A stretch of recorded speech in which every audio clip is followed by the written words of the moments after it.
Hi, my name is Michael Dupisong. Today I did a session on public employment programs and the role of public employment programs in social security.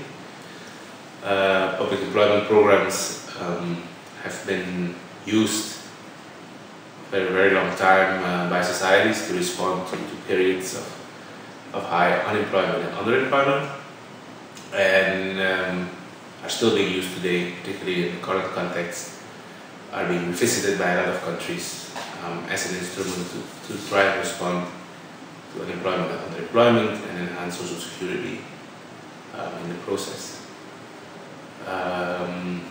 We spoke about a number of countries which have now implemented such as programs, and also talked about some of the features that such programs have that make them contribute better to social security and social protection, as well as some of the criticisms and challenges that these programs face when they try and essentially maximize the contribution to social security. The one case that was discussed to some extent was India, which has quite radically changed the scope for these programs by introducing a national rural employment guarantee, where the government essentially guarantees work to everybody at the minimum wage who would want to take up such work.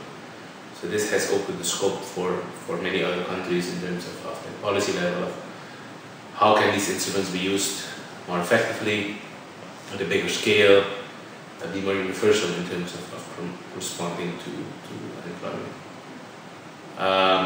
Some of the design features that we discussed that are quite important in terms of how well these programs perform.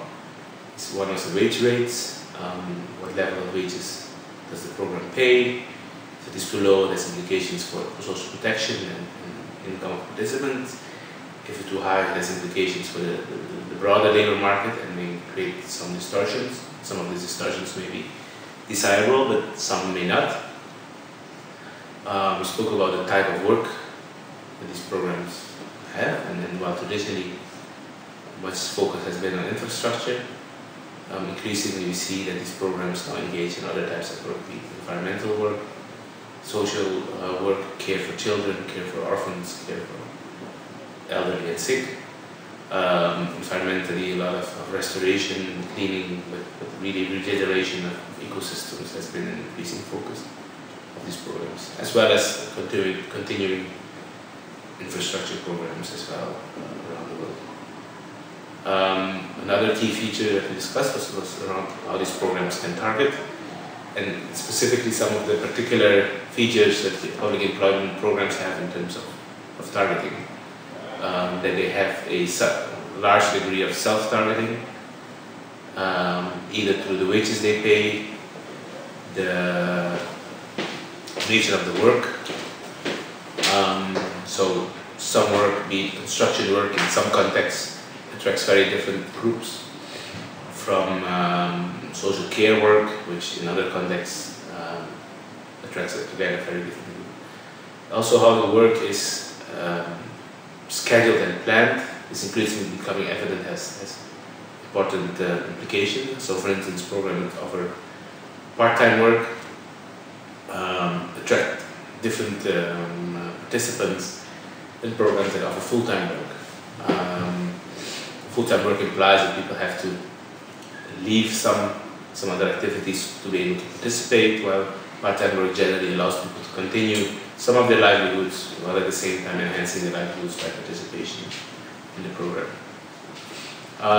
We also discussed the productive safety net program in Ethiopia, which is interesting in the sense that it is an integrated program that integrates transfers, cash and food, depending on the time, with the public works program. So people work in the program, but some work less and receive partially transfers, and some only receive transfers, depending on the labor availability in the household. So it's an integrated program that integrates these two with a very strong focus as acting as social security. showing that in many cases actually these programs and cash transfers are not necessarily alternatives, but actually can be used as complementary instruments to enhance the social security and social protection. I think the final part, we had quite a bit of discussion among participants, dealing with some of the key questions going forward that we wanted to reflect about. What role can PPs play in social protection? Should they be permanent features of social security? How can they enhance? Where do they contradict some other complementary social security interventions?